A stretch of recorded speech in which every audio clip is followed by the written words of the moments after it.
tambalang kumikinang. Nicole Ayala and Diego Bandido.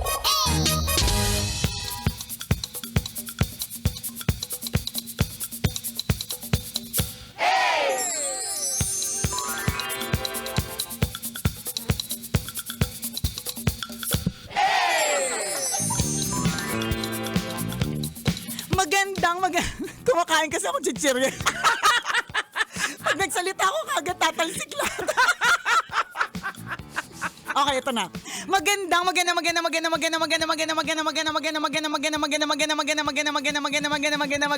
tanghali. Kumikinang na ulo, Diego Bandido.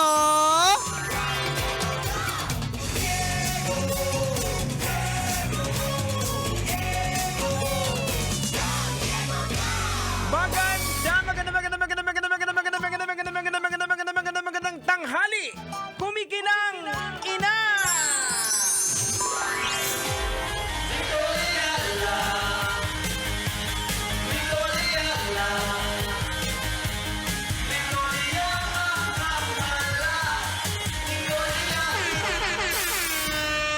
Dear Nicole Ayala and Diego Bandido.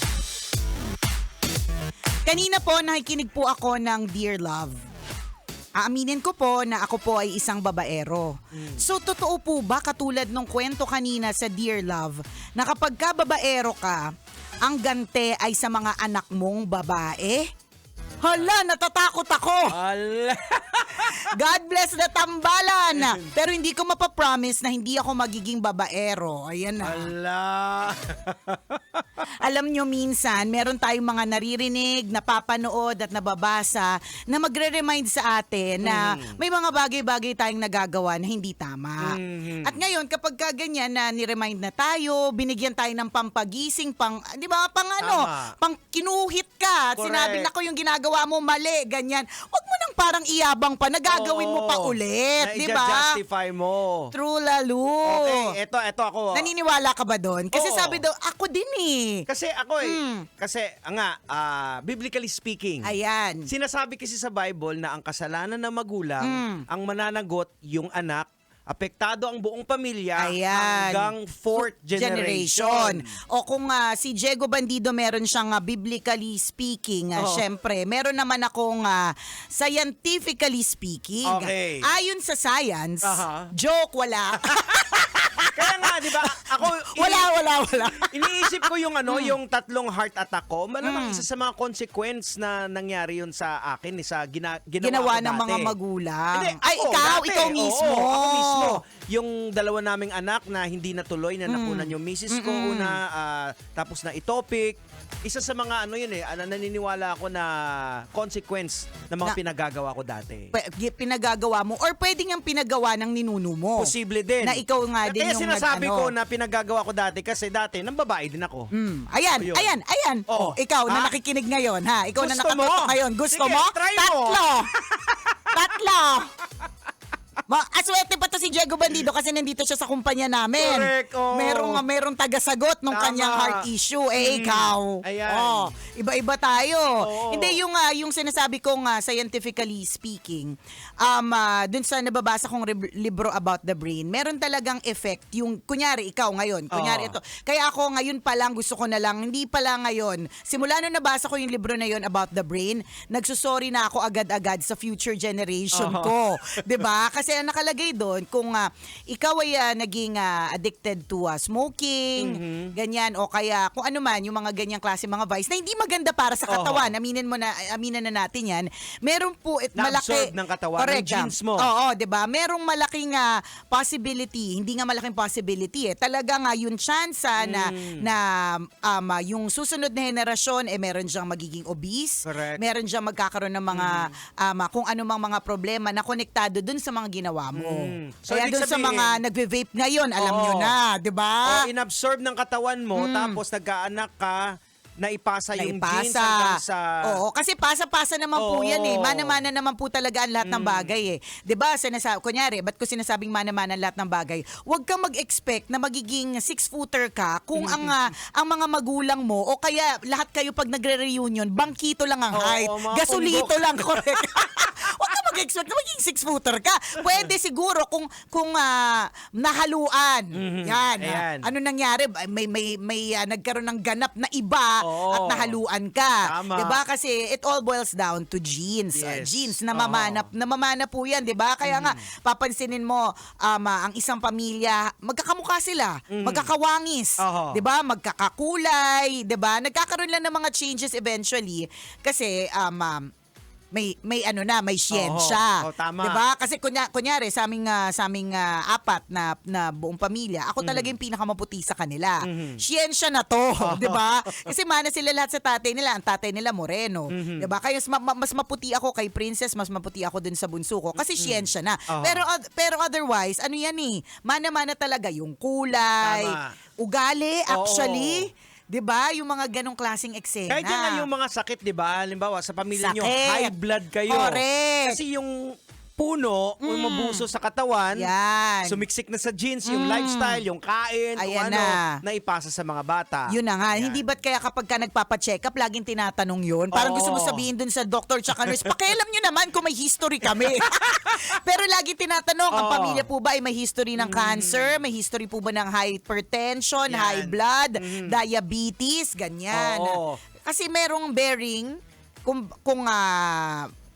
meron kang nararamdaman sa Oo, ngayon. Ayan. So which Diba? makita din natin na connected din siya sa sinasabi sa Bible, yung nangyayari sa science, sa katotohanan. Diba? So, ano siya? So, uulitin namin. Oo. Tinatanong mo kung totoo kaya yung gano'n, na kung ano yung mga naging kasalanan mo. Ito, ngayon Oo. na babaero ka, kung ito ay may epekto doon sa mga susunod, sa mga magiging anak mo. Di ba kaya nga sabi nila, ang pantutukso nila dun sa mga ang anak ay puro babae. Oo. Ang sinasabi, Pambayad. bayad Ayan. utang. Oo. 'Di ba? Noon parang natatawa lang ako dun sa Oo, idea totoo, na yun. totoo, Parang diba? grabe naman bayad utang. Oo.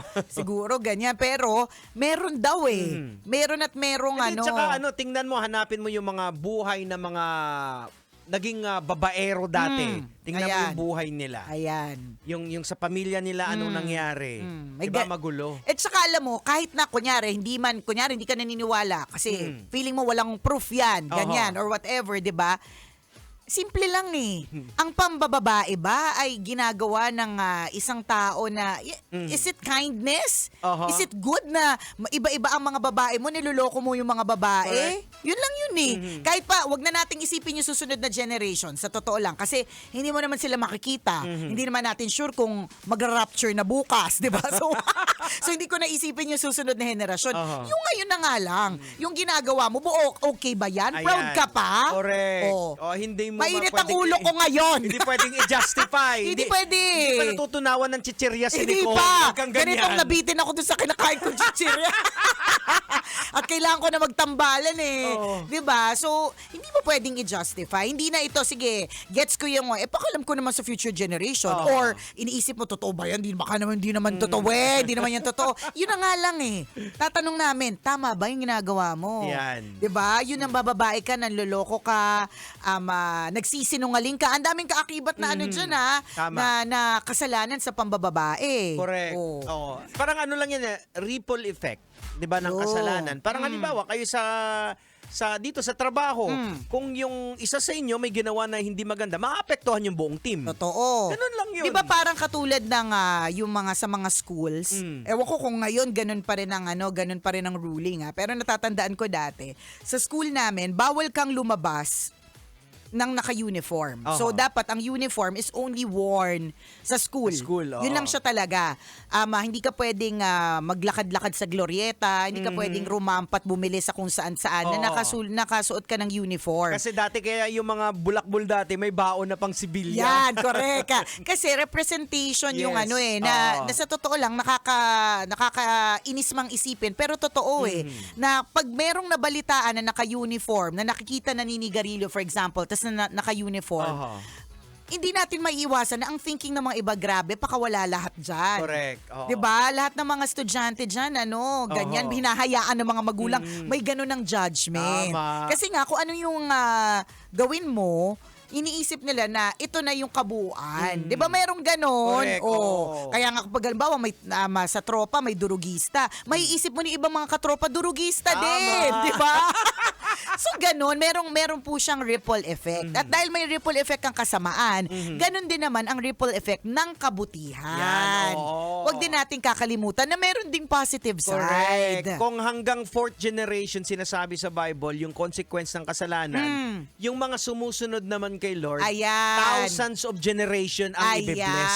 Ayan, yan ang blessing. Oo. Alam mo, yung mga ninuno talaga natin, yan Oo, talaga tingin ko talaga yun. Sisihin ko talaga sila.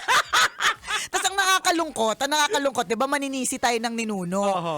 Pero tayo din mismo, sa henerasyon natin, sa ginagawa natin, may Oo. mga ginawa din talaga tayong Tama. mga hindi din naman talaga Oo. tama. Ayan. And for sure, kung 'di ba, maging DJ day yung mga susunod na henerasyon natin, siguro mga 4th generation, yan din ang sasabihin nila eh. Oo. Siguro kung babalikan ko yung family tree ko, yung 'di ba? At babalikan yung mga kwentuhan nung araw, walang hiya talaga yung mga ninuno ko. Oo. 'Di ba? Nakakaloka. Merong 'di ba sinasabi nila ano yan, generational curse, generational wealth, Yes. yan yung mga ganon. Oo. So, ano lang, let's continue to do good. Again, kung di ka naniniwala sa mga generation na yan, at least, yun naman kasi ang tamang Correct. gawin. Saka the thing is, tingin ko na convict ka na dahil pwede mo naman hindi mapakinggan yun. Kaya Pwede nga. naman na napakinggan mo, parang wala lang. Oo, ito. Tinanong mo pa. Tinanong mo na, totoo ba? Oo. Ganon. Yan.